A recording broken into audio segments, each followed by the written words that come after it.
Hey guys, welcome back to Clownfish TV. This is Kneon. Geeky Sparkles is sitting this video out. Hey, I got good news and I got bad news. The good news is we're getting Metroid Prime 4 after many, many years of people asking for a new Metroid Prime. The bad news is that the game is potentially ruined by an annoying AF NPC named MacKenzie. And we're going to take a look at these clips, but the entire internet hates this character. Everybody hates this character. It kind of ruins the vibe of Metroid Prime, or it looks like it's going to ruin the vibe of Metroid Prime. And I think this character is supposed to be like a tutorial NPC or something, but he won't shut the hell up. We're going to talk about this. People are roasting the hell out of this character and pointing out that, yeah, the character's dressed in yellow, because there's a whole controversy around yellow. And yellow being used for directions in games because gamers apparently have forgotten how to game. They forgot which way to go. Final Fantasy VII had yellow ladders and all this crazy crap. So let's talk about this before we get into it any further. Please subscribe for more pop culture news, views, and rants, guys. I am closing this one out today. We're going to close it later today. Geeky Sparkles Christmas pins. If you would like to get in, please make your pledge today because we have got to finalize the numbers for this campaign. We left it open about a week and a half beyond the close date, but please want to back this one that you already have. All right, so let's talk about this character. Even Kotaku is like, yeah, this is some bullshit. Metroid Prime 4 has a chatty companion who won't shut up. The long-awaited Switch sequel is full of new characters. Oh boy. Because I sure as heck don't want my Metroid game to just be me playing as Samus and trying to figure it out on my own. I want a chatty NPC with me the whole time. Yeah, no, I don't know, guys. This sounds pretty bad. So they said fresh previews dropped for Metroid Prime 4 beyond that big Nintendo holiday blockbuster, but we still haven't gotten a dedicated direct for. And they document a troubling discovery, at least for the game's opening areas. The stoic bounty hunter Samus Aran isn't alone. Instead, she's accompanied by what is reportedly a very annoying Galactic Federation trooper named Myles MacKenzie. A new trailer reveals he's not the game's only sidekick either. I don't want that. I don't want that in a Metroid game. I love the original Metroid. I am old enough to remember when the original Metroid dropped on NES. And like so many games of the era, they just dropped you into it. You had to read the instruction manual to try to sort of figure out what was going on. But that was half the fun of the games back then. Here's a whole new world for you to explore, and you have to figure out the rules and the tricks and the hints and whatever, and compare notes with your friends. And then a couple months later, Nintendo Power would, do a walkthrough or something like that. But for the most part, you were on your own, man. Like you bought Metroid or you bought the original Zelda, you were on your own. And it was great. It really was, because that's how we got a lot of mileage out of these games. I mean, you drop $50 in 80s money, and you would play this game for months, right? Trying to figure everything out. If you're really desperate, you could call the tip line for like, $2, $3 a minute or whatever. But this is before the internet. And it was a wildly different time. But no, I always liked that there was no explanation. We just dropped Samus on this planet. We didn't even know Samus was a woman at the time. You had no idea. Now, if you got, the one ending, you'd find out Samus was a woman because, she'd run around in her bikini. But the weird thing about that was when Samus just takes her helmet off, since it was the 80s, I thought it was a dude with a mullet. I did. For the longest time, I'm like, what do you mean Samus is a woman? No, it's like some like rock and roll looking, heavy metal dude with a mullet. No. Samus is a chick. I'm like, well, it was also the 80s. So you can be a dude with a mullet and long hair running around in women's clothing and nobody batted an eyelash, So, but yeah, I thought Samus was a dude until like high school. It's like, oh, the graphics got better. I get it. I get why it's such a big deal now. But Samus was basically just a combination of Boba Fett and Ripley, when you think about it. It was like the two of the coolest characters in the 80s, and they just kind of smushed together. But that was the thing about Metroid. I love just, exploring these planets. It was quiet. It was eerie. And now we got Chatty Cathy. So let's look at this preview and see just how bad this guy is. I've watched a couple clips of it, but I need you guys to see how cringe this is. All right. Oh! I think it's working. What was that?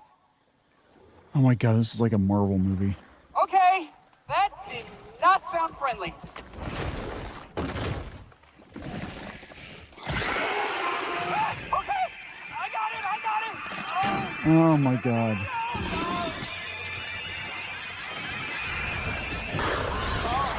Too many of them. If you really want to shoot something, maybe try that piston. Like, if you want to shoot something, shoot that piston. Oh, shit, dude. People were so excited for this game. They were so excited for this game, and they've, like, Marvel-fied it. Oh, my God. Oh, I felt it move. Hang on. You know, shooting me isn't going to get this to open any faster. Ah! We're good. Okay. I'm coming down. Ironically, he looks like a Kotaku reporter. What a mess. Wait, wow. Wow. What a mess. You're alone on a planet, no hope of survival. But you're also not sitting next to Phil anymore in the cubicle, so... Oh my God. No, I'm good. Wow, I can only hope this guy is like the tutorial sidekick and that he's not in the whole effing game. Because what are you doing, Nintendo? What are you doing?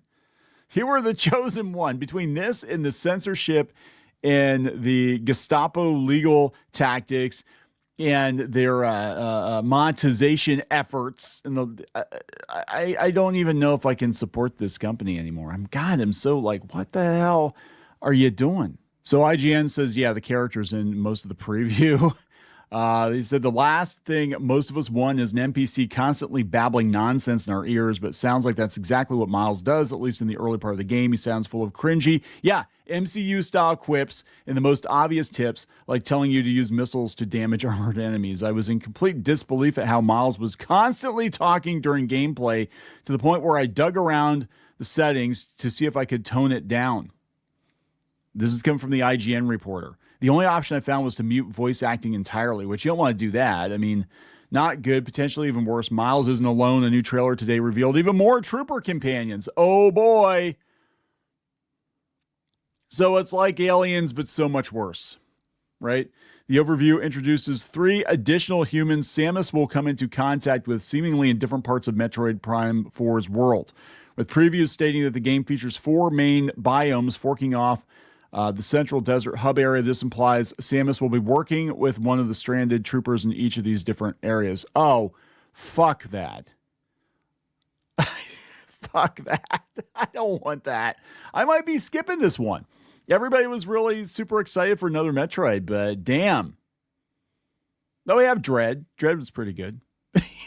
So it's like, I mean, I give up, man. I just give up.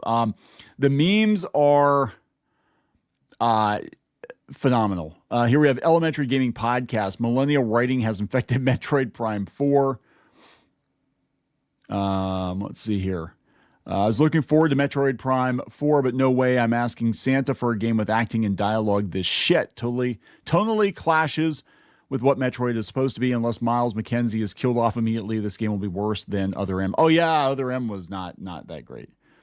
The root of the problem with Metroid Prime 4 is a primal one. People generally don't like having someone hovering over their shoulder telling them what to do. Despite this, people will tell you that video games having this shit is not only a good thing, it's necessary. It's annoying as fuck having someone incessantly nagging you or constantly trying to force jokes that never land. It's in our DNA to resent this, but game companies and the golems that support them really think the average person playing the games need to be babysat like some kind of toddler. They're also oblivious to the notion that games are a mature medium that can tell stories. Imagine if Bond had Moneypenny constantly yapping in his ear about every little thing in a mission. Doesn't she do that in the new ones? Kind of. That'd be fucking infuriating. But apparently we have to put up with this for video games to grow and reach as wide an audience as possible. Yeah, people are really getting tired of this. Oh, for fuck's sake, this guy. Let's be real. Were the people that are complaining about MacKenzie and Metroid Prime 4 ever going to buy this game in the first place? Yes. A lot of people were looking forward to it. Metroid is a pretty niche series, and fans who waited 18 years will not care. We just want more Metroid. This has got John Ebo. Oh, okay, so he's like an amiibo guy. Okay, so all the Nintendo, I've noticed that there's the Nintendo stands, right? So all the Nintendo stands are all about this. Like, Nintendo can do no wrong. They have become the new Disney fans, adult Disney fans. The adult Nintendo stands are just as bad, if not worse, than a lot of the Disney adult Disney super fans. Nintendo can do nothing wrong. Well, it's just morally right for Nintendo to try to destroy Power World. I mean, come on. Come on. Pokemon means so much to the world. We can't have any competition, guys. It's the right thing to do. If that guy didn't want to go bankrupt, he shouldn't have stole those Mario games. It's like, I love these people that defend these corporations. I love it. Like, dude, they will eat you too. It doesn't matter how hard you stand for them and how much rah-rah, whatever. As soon as you step out of line, they will eat you too. They'll just eat you last. Yeah, John Douglas, right? Just consume product. Yeah. No original thoughts on your own. I feel like irony is lost on you. Oh, for fuck's sake. Well, people look, and at least people are being honest now. There's a guy who posted his Twitter monetization, and he's like, here's why people do the rage bait. He makes like $2,500 a week on Twitter, just posting rage bait. Right? This is why these people do it. Now, this guy didn't buy a blue check. He's just a Nintendo stand. But like a lot of these people, the reason they do what they do is it pays really well. Just saying. More people played Metroidvania games than actual Metroid games. Oh, for fuck's sake. Oh, my God.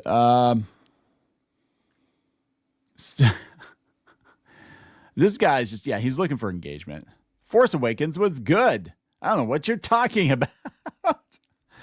When you compare it to other Nintendo series like Mario, Zelda, Smash Brothers, Splatoon, it's niche. Yeah, I never thought that Metroid would get backseat to Splatoon. I mean, he's not completely incorrect. Nintendo has not treated Metroid very well. In fact, Metroid's gotten better treatment from third parties in a lot of cases, which is a damn shame. Okay, so this guy is a host of the Nintendo Powercast podcast. Okay, that explains a lot. Anyway, don't harass him. But I'm just saying, this is not going to go well.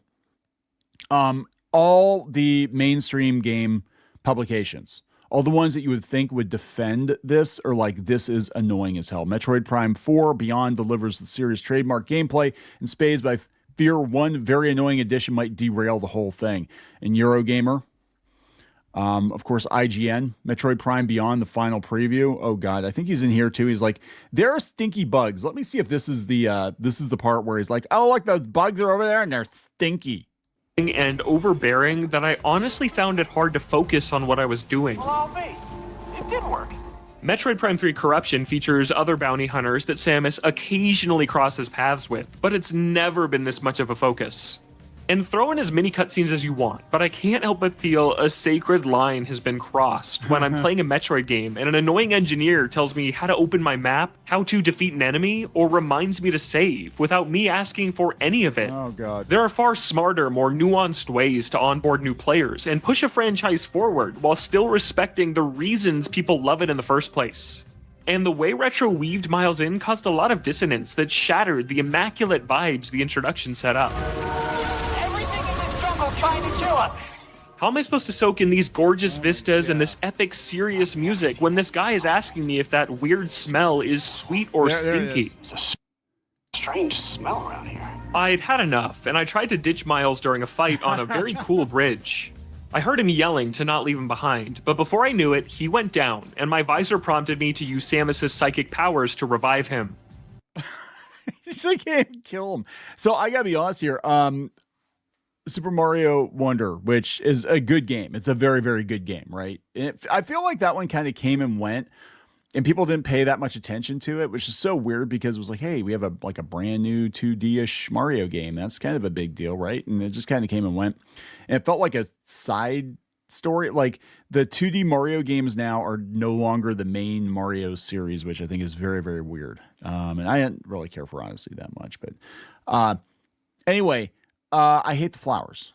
Is what the point I was trying to make. I fucking hate the flowers. You actually can go into the options and turn the voice acting for the flowers off, because I freaking hate it. It's like having Rob Schneider on your shoulder being like, you can do it.